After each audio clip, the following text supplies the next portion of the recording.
আসসালামু আলাইকুম ওয়া রাহমাতুল্লাহি ওয়া বারাকাতুহু। প্রিয় ভিউয়ার্স, আজ আমি আপনাদের সামনে হাজির হয়েছি জানাজা নামাজে তৃতীয় তাকবীরের পর যদি সাবালক পুরুষ অথবা মহিলা হয় তাহলে তার জন্য যে দোয়াটি করা হয় সেই দোয়াটি নিয়ে। দোয়াটি হচ্ছে বিসমিল্লাহির রহমানির রহিম। اللهم اغفر لحينا وميتنا وشاهدنا وغائبنا وصغيرنا وكبيرنا وذكرنا وأنثانا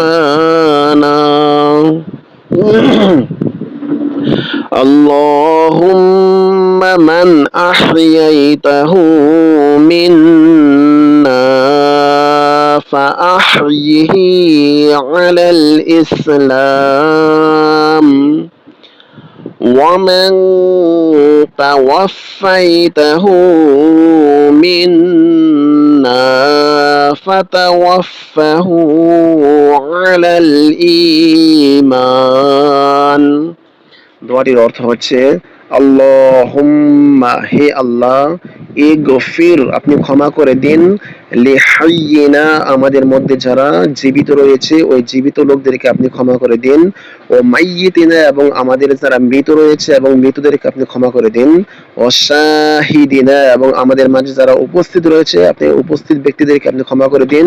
ও গায়িবিনা, এবং আমাদের মধ্যে যারা অনুপস্থিত ব্যক্তি রয়েছে তাদেরকে আপনি ক্ষমা করে দিন, ও সগীরিনা, আমাদের মধ্যে যারা বয়সে ছোট রয়েছে, শিশু রয়েছে, তাদেরকে আপনি ক্ষমা করে দিন, ও কাবীরিনা, এবং আমাদের মধ্যে যারা বয়সে বড় রয়েছে, বৃদ্ধ রয়েছে, তাদেরকে আপনি কি করে দেন, ক্ষমা করে দিন, ও যাকারিনা, এবং আমাদের মধ্যে যারা পুরুষ রয়েছে তাদেরকে আপনি ক্ষমা করে দিন, ও উনসানা, এবং আমাদের মধ্যে যারা স্ত্রী রয়েছে, নারী রয়েছে, মহিলা রয়েছে, তাদেরকে আপনি কি করে দিন, ক্ষমা করে দিন। আল্লাহুম্মা, হে আল্লাহ, মান, যাকে, আহইয়াইতাহু, আপনি জীবিত রেখেছেন, মিন্না, আমাদের মধ্য থেকে, ফাআহইহি, অতঃপর তাকে আপনি জীবিত রাখুন, আলাল ইসলাম, ইসলামের উপরে, ওয়ামান তাওয়াফাইতাহু, ওয়া, আর, মান, যাকে, তাওয়াফাইতাহু, আপনি মৃত্যুদান করেছেন বা মৃত্যু দিয়েছেন, মিন্না, আমাদের মধ্য থেকে, ফাতাওয়াফাহু, অতঃপর তাকে আপনি মৃত্যুদান করুন, আলাল ঈমান, ঈমানের উপরে। আসসালামু আলাইকুম ওয়া রাহমাতুল্লাহি ওয়া বারাকাতুহু।